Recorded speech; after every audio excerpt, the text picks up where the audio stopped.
Hi, welcome to the Writing Momentum podcast. I'm Gena Maselli, and I'm here with my husband, Christopher Maselli. Hey, We're so glad to be here. And you know what, Chris? It is a beautiful day outside. it's a beautiful day. It's a beautiful day because we live up in the mountains in northern Arizona, and it's starting to turn into a season where it's not so rainy anymore, and we just really like And that. it's cool. The temperatures are beautiful, and I'm looking forward to the leaves starting to change. We've even got aspens here Yes. in the mountains, so it just turns gorgeous. The You know, fall is one of my favorites. one of the nicest things about being in a climate like this is that during the fall we can sit outside and write if we want to, which is a really nice kind of cathartic thing to It do, right? is. It's beautiful. Yeah. And if it seems weird that we're talking about the weather and you feel like, why are they talking about the weather? Who cares? It is because we have lived in the South for many years. Chris didn't always live in the South, but I have. I've always lived in the South where it has been humid and hot. And it pretty much, you go humid and hot until it finally turns to really cold and rainy and wintry. So, coming to an area where we get to really enjoy the four seasons is just a beautiful thing. Absolutely. Now, one of the things that you can do when you're writing outside is you can submit things to publishers and editors, and that's what we're talking about today. That is what we're talking. That's the real story today. Yes. Is how to bypass your peers and get out of the slush pile. That's right. So publishers and agents, they get thousands of manuscripts every year. Okay. So really, like if you work at a publisher, you might get 3,000 manuscripts a month. Imagine that, 3,000 a month. So they have to go through them very quickly. And you need to know if you're going to be submitting to a publisher or an editor or an agent, some tips on how you can rise to the top percentage of those who submit to that slush pile, because you want to get out of the slush pile. The slush pile is that massive stack of documents that they receive. It came from back in the days when they used to receive all physical documents, and it created a literal pile on desks that would end up falling over and it'd create this like huge mound of slush in the office, right? Well, now it's almost all electronic, but they get the same thing in their inbox. It's like getting a whole bunch of spam they don't necessarily want, especially if things aren't what they're looking for, right? Well, and it is true that they are getting a lot, and we want to maximize your opportunity to get to the top and to catch their attention. And you would be surprised how you can become, I would say, part of that 10% that does rise to the top just very easily. And let's just start with the basics. And this is formatting. This seems like such a strange thing for us to talk about because we're professional writers. We should know what formatting is. But let's just make it clear that there is an industry standard that you want to follow if you want to be taken seriously. And this is simply 1-inch margins all the way around. And when I say all the way around, I mean left and right, top and bottom, Times New Roman, 12-point font. Now, you might be able to get away with Arial or Calibri. They are becoming more popular. And I know Calibri is the standard, is the template standard for Word. But I'll tell you, I would still do a Control All and change that whole thing to Times New Roman. I would rather be knocked out for some other reason than the fact that I've got an old school editor who's going to look at that and go, what in the world? They've sent me something. They don't even know how to format their documents. So before we go on and talk about all these various tips, just to give you some insight as to what these editors find when they get documents. Several years ago, I was a judge for a very popular writing contest where people send in submissions, and I said, sure, I'll be happy to do it. And I thought that would be a really cool thing.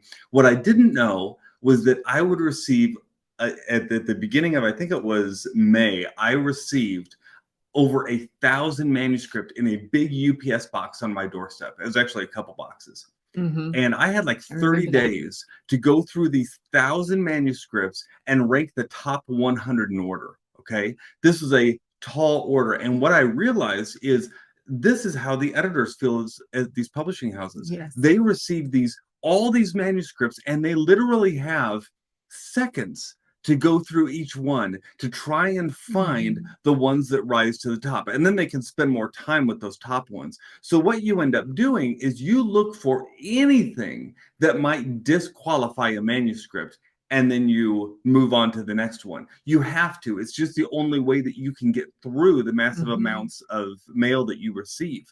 And so what I ended up doing was I looked for anything that was wrong. So Gina was just talking about having things in the right format. If I found something that came and it was written in Comic Sans, which believe me, it happened, I tossed it, right? I said, nope, that's not in the top 100 because they didn't even know how to format the manuscript. And the editors and agents, they're looking for those kinds of things too, because they're looking for ways to make easier decisions and to find the things they really want. So yes, first things first, to make sure it's formatted properly. Have those 1-inch margins, use Times New Roman, use paragraphs. You wouldn't believe how many people submit things without things like paragraphs, right? And also no spelling or grammatical errors on your page. You have to be careful because what happens is that people will submit things with spelling and grammatical errors, and guess what?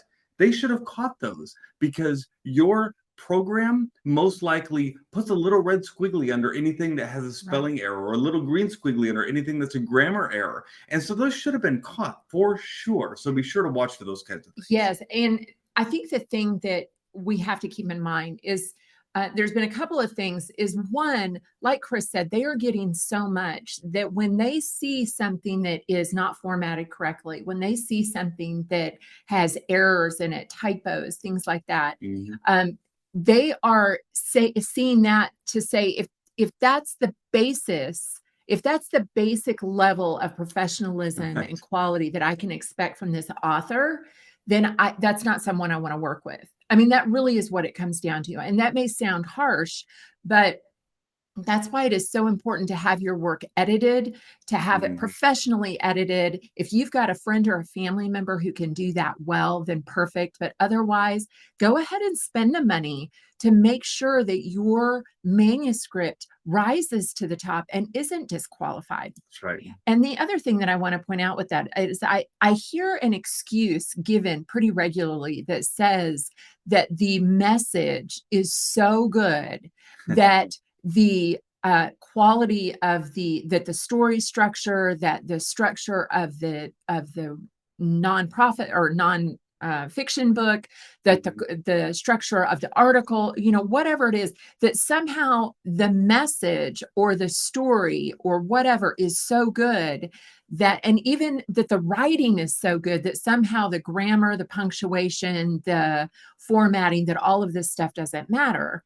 And that's just not true. No. That is like building a house on a shaky foundation. Mhm. You don't want a bunch of cracks coming in your foundation because the whole thing will come crumbling down. And it's the same way. And the good news is that you can learn this stuff. Yeah. You can learn it. You can use tools like Pro Writing Aid to help Mm. you find errors and to point out. They won't catch everything, but they'll certainly get you along the way. And then, yes, pay to have someone professionally edit it. That is an Yeah. important part of it. So, And another thing that you'll hear often from editors and agents when we've talked to them is that they receive so many manuscripts that are not the kinds of things that they publish, mm, right? yeah. They'll say, I publish romance novels and they sent me a picture book, right? A lot of the Yeah. manuscripts they get are things like that. And they say, this person didn't even do their research.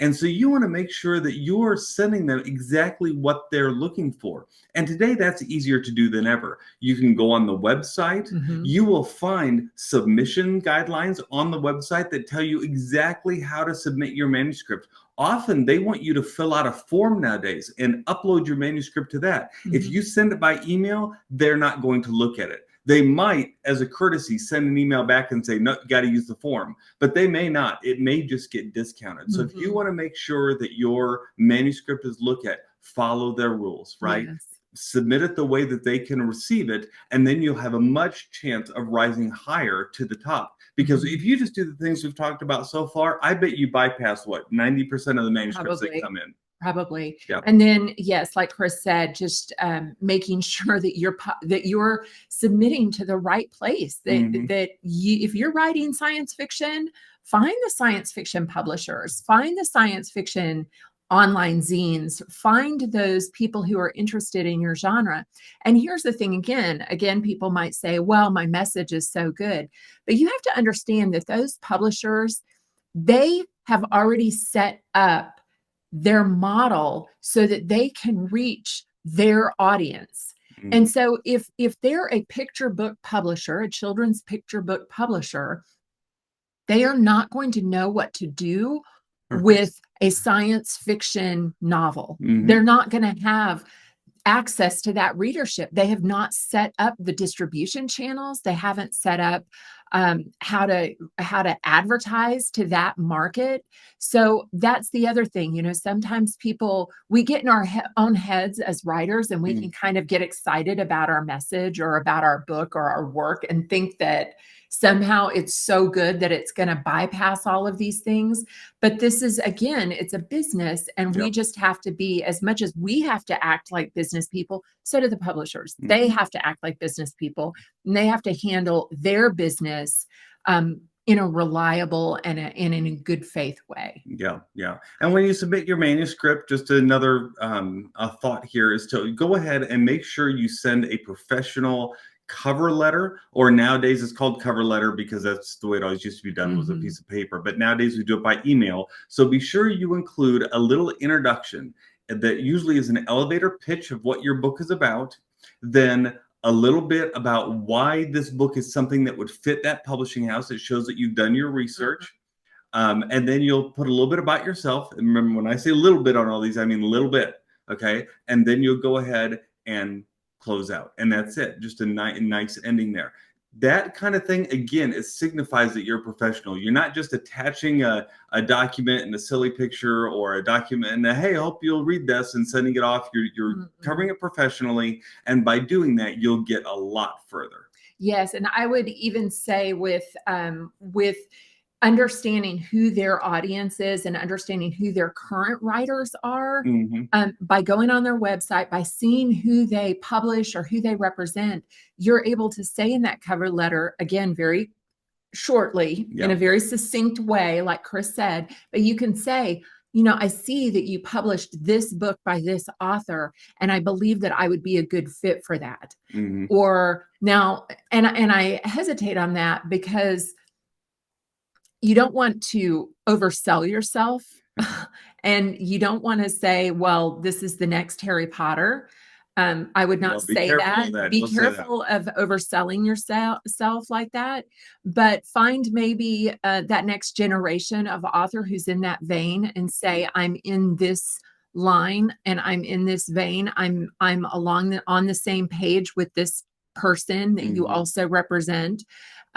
So you want to sell yourself. You don't want to oversell yourself. You don't want to undersell yourself, but you want to just be professional. Yeah, absolutely. Now, the one way you can get by a lot of these things is actually by meeting an editor or an agent at a writers conference. If you've listened to this podcast for any length of time, you know that we love writers conferences, because not only can you learn a lot, but you can make a lot of connections. And one of those connections that you can make is with an editor or an agent. And when you're able to sit down across from an editor or agent and pitch your idea, often you'll get great feedback, but you can also overcome some of these errors, right? Because this is the one chance where, even if your writing is not perfect, if you can sell your vision, then they might overlook that a little bit. Again, just a little bit, because ultimately they're going to bring it back home. They have to sell it to their marketing team. So you really want to make sure it's as flawless as possible.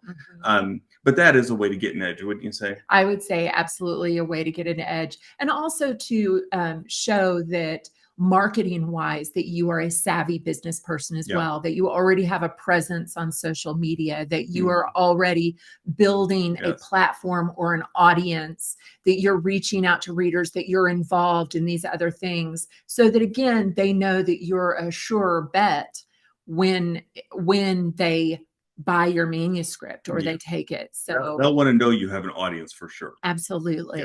Yeah. So the other last thing I want to say is just remember it takes time. Mhm. It takes time when you submit something to an editor or an agent. Don't write them within a couple weeks and say, "Hey, they had a chance to look at it," that sort of thing. It can take, I don't know, 6 weeks, 8 weeks, 90 days. I would Mhm. definitely give it time, because the longer time that you give it, the better chance you'll hear back. And just know that, some of them don't have very good ways of cataloging all of those manuscripts that come in. And so you're going to have to wait anyway.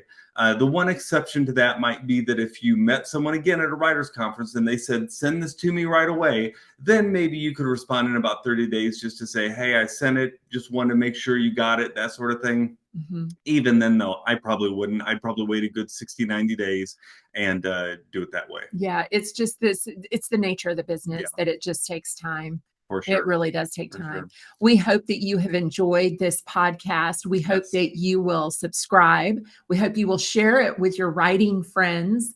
We hope you will, what else, Chris? Subscribe, share, rate, and review it. Yes. I tell you, it really helps if you can rate and review this podcast. You can do that in your podcast app, or even on YouTube. If you're watching this on YouTube, go ahead and subscribe there, or give it a little thumbs up. All those things help other people find this podcast, and Mhm. so if you find value in it, that's probably the biggest way that you can give back, Yeah. is just to say, "Hey, I'm going to give it a thumbs up. I'm going to give it a few stars. I'm going to write a review." Any of those really help, and Mhm. we'd appreciate it. And also, if you have any questions about writing, Hmm. please go to our website, writingmomentum.com. Yes. And we've got a little pop up there that you can submit questions to us, a chat box. So go ahead and send us questions. If you got questions about writing or publishing or branding or selling your book, we'd love to hear it. Yes. And And if you are looking for some people to write with, we love to write with other writers. We have a group that we have that comes together every Wednesday at noon Central, and we just write together. We have a 15-minute of a training and teaching time, and then for 45 minutes, we write together over Zoom and just keep each other accountable to our writing. And it's been growing. We've got, about a dozen of us in there now. We just have a good time doing that together. We would love to have you join us and just keep building this up bigger and bigger. Yeah. You can find out more about that at writingmoments.com. Well, and I just want to say that it's a great way if you need accountability, or if you are somebody who is writing on your own and you feel like you're surrounded by people who don't really understand the writing life Yeah. and the writing journey. Come along, come join us. We understand it, we get it, and we want to support you in it. Absolutely. So until next time, remember, it's together that we have writing momentum. Bye-bye.